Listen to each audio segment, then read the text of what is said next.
காலையில் என்ன லேட்டாக இருந்துச்சாலும் நேராக ஜிம் போயிடணும்னு சொல்லி போயிட்டு வந்துட்டு சிக்கன் கடையில் போய் சிக்கனை வாங்கிட்டு இருந்தேன். ஆனால் ஜிம்மில் வீடியோ எடுக்க மறந்துட்டேன், சாரி. வீட்டுக்கு வந்துட்டு நேராக சமைச்சு சாப்பாடு தட்டில் வச்சாச்சு. இன்றைக்கி கொஞ்சம் சூப் மாதிரி இருந்த சிக்கனை கூடவே குளுக்கல் ஷேக்கையும் போட்டு வச்சு அடிச்சாச்சு. இன்றைக்கி சூப்பரான ஒரு ரெசிபி பண்ணியிருந்தேன். என்னென்னா சூப் மாதிரியும் இருக்காது, கிரேவி மாதிரியும் இருக்காது, காம்பினேஷனில் ஒன்று இருந்துச்சு. ஆனால் சூப்பராக இருந்துச்சு. நீங்களும் அதை ட்ரை பண்ணுங்கள். நான் சீக்கிரமாக வீடியோ போடுறேன். இன்றைக்கி வேறு அநியாயத்துக்கு நிறையா மீட்டிங் இருக்குது.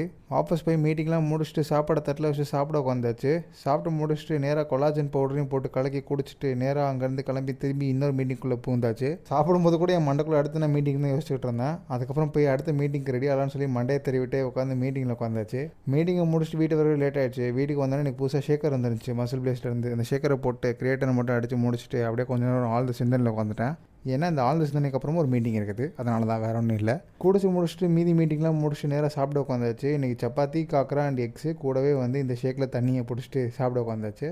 நாளைக்கு நாள் ஜிம் போக முடியுமான்னு தெரில. ஏன்னா இன்றைக்கி செம்ம டயர்ட் ஆகிடுச்சு பாடி. நாளைக்கு ரெஸ்ட் டே விட்டுலான்ற மாதிரி ஒரு ஐடியாவில் இருக்கேன். அண்ட் நீங்கள் பார்க்குற இந்த மீலே நான் கிட்டத்தட்ட 11 மணி போல் தான் சாப்பிட்டுக்கிட்டு இருந்தேன். சாப்பிட்டு தூங்கியிருப்பேன்னு நினைப்பீங்க. ஆனால் இதான் முடிச்சதுக்கப்புறம் கொஞ்சம் வேலை இருந்துச்சு. அதையும் முடிச்சுட்டு திரும்பி ஒரு மீட்டிங்கை முடிச்சுட்டு தூங்கிடலான்னு சொல்லி உட்காந்தாச்சு. கிட்டத்தட்ட மணி 2 மணி ஆயிடுச்சு.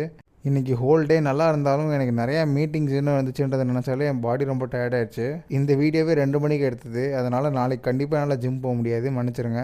என்ன தான் இவ்வளோ டயர்டான டேயாக இருந்தாலும் என்னோடய டயட்டை நான் சீட் பண்ணல. இதான் நீங்கள் பார்க்கணும். அப்புறம் நாளைக்கு பார்ப்போம். Bye by.